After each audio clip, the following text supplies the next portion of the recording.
La entrevista número 2 de este año 2024 está dedicada al diputado Álvaro Arzú, a quien le damos la bienvenida, le deseamos feliz año y le agradecemos que se encuentre hoy con nosotros en Radio con Criterio. Muy buenos días, gracias por la invitación. Álvaro, buenos días, feliz año. Vamos a hacer una evaluación de las sesiones del 4 y el 5. Decía la diputada Gutiérrez, que acabamos de entrevistar, que ya los diputados están cansados de estas dinámicas de confrontación.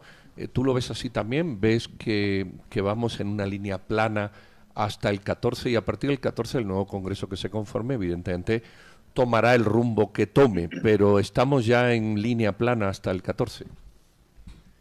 Pues yo pensaría que probablemente sí, es decir, al día de ayer no hubo quórum, de una forma, pues digamos, temprana, cancelaron la sesión porque sabían que no iban a llegar la mayoría de los diputados. No sé qué es lo que tienen para hoy, entiendo que está la agenda oficial, pero no sé si van a tratar de hacer algún tipo de moción o no. Eso lo desconozco, pero en todo caso yo creo que ahorita lo más sano para el Congreso es llegar al 14 de enero, hacer el relevo en el Congreso, el relevo en la presidencia, y a que el 15 de enero comience una dinámica política distinta en nuestro país. En realidad puede empezar una dinámica distinta, diputado. Buenos días. Mi pregunta a la diputada Sonia Gutiérrez es si esa falta de quórum, si esa inasistencia de los diputados se debe a una resaca, como lo dijo uno de los oyentes con criterio, o todavía se siente ese efecto del golpe de al menos 200 visas canceladas dentro del hemiciclo.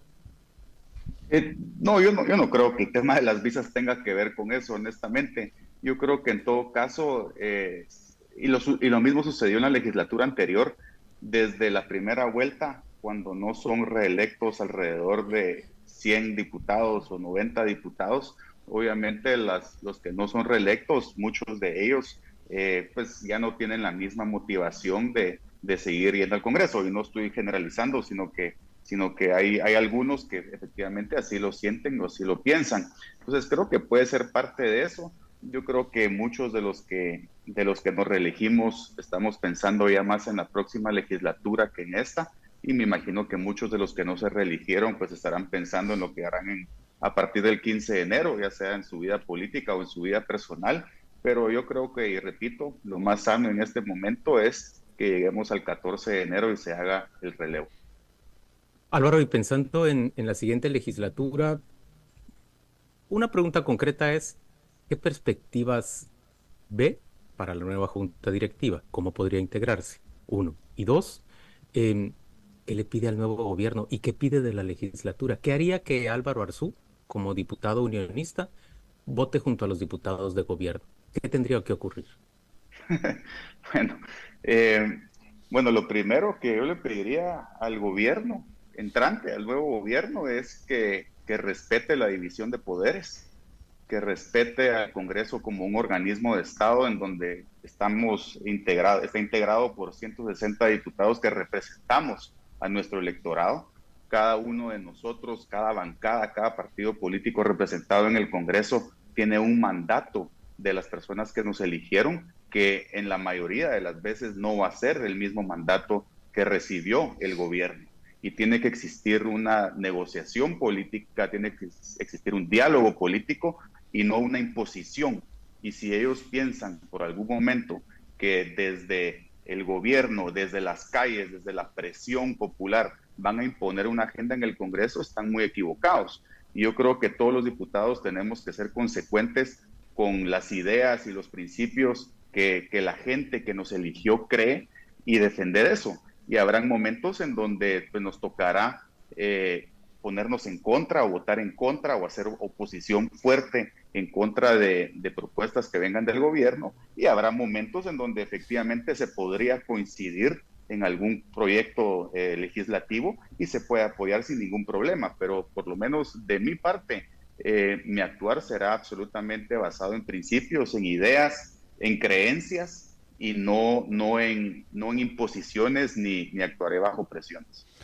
Álvaro, ¿hay margen real por ahora de crear ese espacio de debate.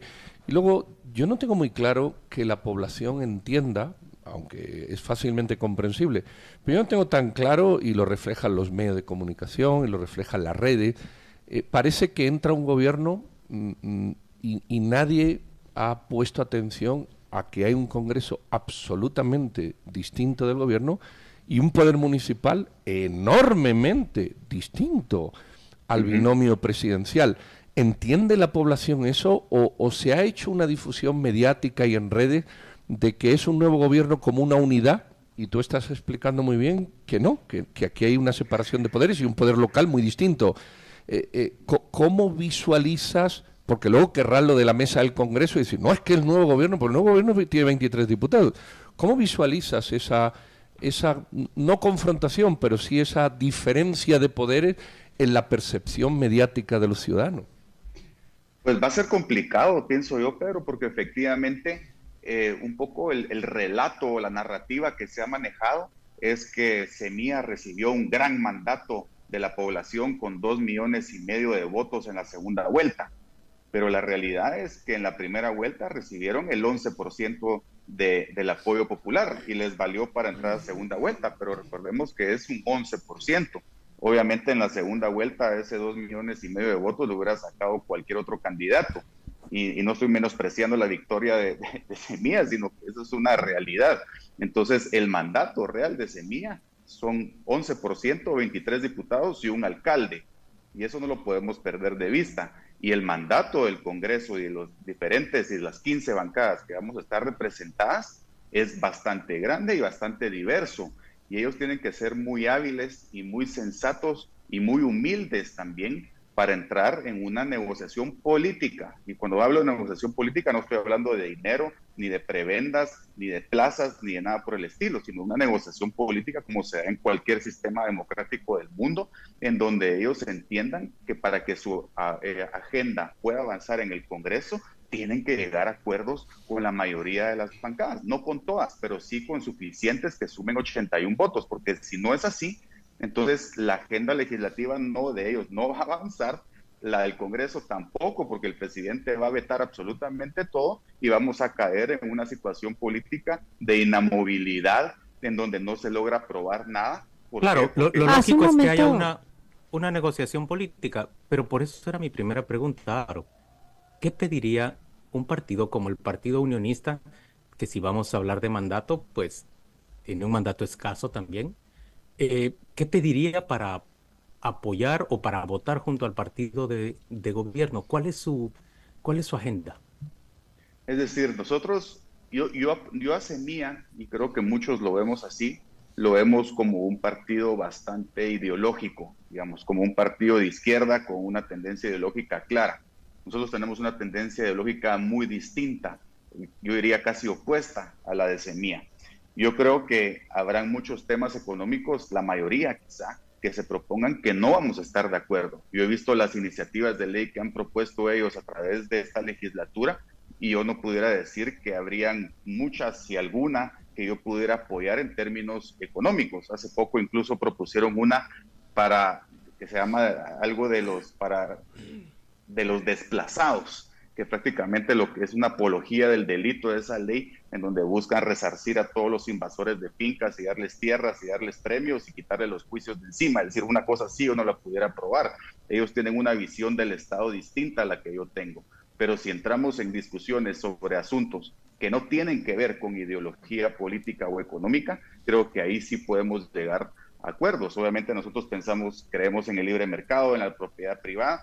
Creo que ellos tienen una visión distinta de lo que el Estado tiene que hacer en su función con el libre mercado, con la economía del país, de la que nosotros tenemos, pero al final de cuentas tenemos que esperar a ver cuál es la agenda que ellos van a proponer. Y lograr ese balance. Hace un momento a esa pregunta de Juan Luis, ¿qué era lo que se esperaba del nuevo gobierno? Usted respondió más o menos lo siguiente, lo parafraseo muy rápido, que se respete la división de poderes, que no existan presiones en las calles ni por dentro.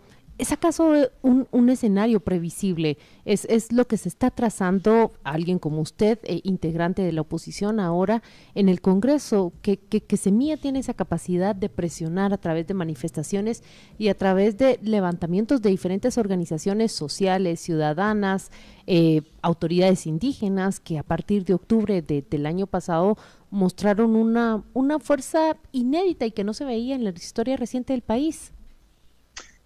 A ver, yo no creo que Semilla tenga esa capacidad, pero creo que la comunidad internacional sí tiene esa capacidad y eso fue lo que quedó demostrado en los bloqueos del mes de octubre, si no estoy mal, que se dieron esos bloqueos. El mismo diputado Samuel Pérez lo dijo en alguna vez, en una ocasión, en una entrevista, de que si no logran avanzar su agenda en el Congreso por las buenas, lo harán por las malas con la presión popular en las calles. Yo creo que eso sería un grave error. Creo que eso sería no respetar los resultados electorales, no respetar la división de poderes, ni respetar la independencia que tiene el Congreso. Y yo he sido muy crítico de este gobierno en el sentido de que me ha molestado muchísimo la injerencia que ha tenido este gobierno en el Congreso de la República en esta legislatura. Y creo que sería un grave error que Semilla cayera en los mismos errores de los que cayó este gobierno. Y creo que la próxima legislatura caería en el mismo error que cayó esta legislatura, de hacer todo lo que el gobierno le está pidiendo y le está exigiendo que apruebe. Porque la realidad es de que en esta legislatura se aprobó muy poca legislación que realmente haya reformado algo importante y que haya emanado del mismo Congreso. Prácticamente todo lo que se aprobó vino del Ejecutivo. Álvaro, diputado, pero por ejemplo, pregunto si hay margen de discusión. Ya nos dijo usted que los ve como un grupo de izquierda con el que no difícilmente puede encontrar acuerdos, pero por ejemplo, en materia de salud, la creación de un hospital para combatir el cáncer de una manera más efectiva con fondos públicos, la propuesta que tienen ellos para abaratar el acceso a medicamentos de los guatemaltecos. En temas como esos, ¿hay margen de discusión? Mire, Juan Luis, yo creo que hay margen de discusión en todos los temas. Es decir, yo soy una persona que me puedo sentar con cualquier otro funcionario o político a discutir cualquier tema. Claro, voy a ser claro en mis propuestas y si estoy de acuerdo lo apoyaré y si no, no. No le veo ningún problema. De hecho, yo lo he dicho con el presidente electo Arévalo. Él está también en la Comisión de Relaciones Exteriores en el Congreso. Estamos juntos en esa comisión y los dos firmamos un dictamen para una iniciativa de ley para reformar el servicio diplomático. Es decir, ahí no es una discusión ideológica, sino que es una discusión meramente administrativa o técnica, como la quisiera ver, pero no es ideológica.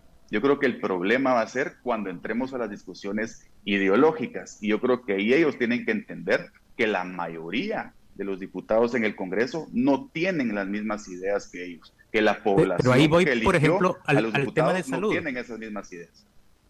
El tema de salud puede ser visto también como un tema ideológico. Pensar que la salud debe estar en manos privadas y debe ser parte Claro. del mercado, o pensar que el Estado tiene obligación de proveer salud a los guatemaltecos. Un hospital para el cáncer. O, por ejemplo, proveer de medicamentos a los ciudadanos a mejor precio o incluso gratuitos. ¿Ahí hay margen de discusión? Pero es que todo depende cómo se haga, Juan Luis. Obviamente todos queremos medicamentos más baratos para los guatemaltecos, pero hay diferentes formas de lograr eso. Se puede lograr con mayor competencia, se puede lograr con menos corrupción, con menos impuestos, o se puede lograr con subsidios, por ejemplo, que es algo con lo que no estaría yo totalmente de acuerdo. Entonces yo creo que estamos hablando del mismo objetivo, pero en formas distintas de lograrla. Yo creo que ahí es donde se da la discusión. Cómo todos queremos mejor salud, mejor educación, seguridad, por supuesto, eso no está en discusión, no importa si sos de izquierda o de derecha. El tema es cómo llegar hacia ello. Y ahí es donde se da la discusión ideológica. Álvaro, la presión internacional. Hemos visto cómo Estados Unidos es capaz de quitar la visa a 107 diputados, de los que seguramente yo estoy convencido que una parte votó en conciencia y no por otro tipo de razones. Y al día siguiente Estados Unidos, la Cámara de Representantes, hace lo mismo con Biden sin ninguna consecuencia. Este tipo de acciones de presión, ¿hasta dónde son tolerables? Yo puedo entender determinadas presiones, pero honestamente hay otras que no entiendo. No entiendo que digan, bueno, 107 los castigo a todos por igual. sin llegar a entender que hay personas que en conciencia consideran que los magistrados del Tribunal Supremo Electoral pueden ser sometidos a investigación. Entre ellos, yo si fuera diputado lo habría hecho. ¿Qué opinión te merece ese tipo de actuaciones? Pues mira, Pedro, es difícil de entender realmente la decisión que ellos tomaron en ese momento. Concuerdo con lo que acabas de decir. Sin embargo, es una decisión soberana de los Estados Unidos, que ellos están en su derecho de defender sus intereses como a ellos les parezca mejor, de defender sus fronteras como a ellos les parezca mejor, de decidir quién entra y quién no entra a su país como a ellos les parezca mejor. O sea, es decir, yo no lo veo eso como algo totalmente anormal. Sin embargo, creo que lo que queda claro es que Estados Unidos está dispuesto a defender sus intereses y por lo tanto nosotros como guatemaltecos tenemos que estar dispuestos también a defender nuestros intereses. Y yo creo que debe de ser el punto de discusión, hasta dónde las decisiones internas que tomamos nosotros en nuestro país, que no tienen nada que ver con la política exterior de Guatemala, sino que son decisiones internas, deben de ser afectadas por presiones o chantajes internacionales de cualquier país. Yo creo que eso es lo que tenemos que discutir, creo que eso es lo que los diputados nuevos deben de entender, que ellos no fueron electos por ciudadanos de otro país, sino que fueron electos por ciudadanos de este país, que van a hacer una jura a la Constitución de Guatemala y no a la de Estados Unidos o de la Unión Europea o de México o de cualquier otro país, sino que es a la de los guatemaltecos. Y si nosotros como diputados comenzamos a legislar teniendo en mente si nos van a quitar o nos van a devolver nuestra visa, yo lo que le recomendaría a ese diputado que piense de esa manera es que mejor renuncie antes de que traicione a su propio país, porque eso es lo que estaría haciendo. Por supuesto que tenemos que tener relaciones con todos los países del mundo, incluido Estados Unidos, pero eso tiene que llevarse a cabo por medio del gobierno y por medio de la Cancillería y los embajadores, pero no por medio de las decisiones que tomamos en el Congreso en temas internos de nuestro país. Y yo creo que esa es la gran diferencia y ojalá ese sea el mensaje que los diputados nuevos reciban. Diputado Arzú, gracias por acompañarnos esta mañana en Radio con Criterio. Buen año para usted. Muchas gracias. Buenos días a todos. Gracias, feliz año.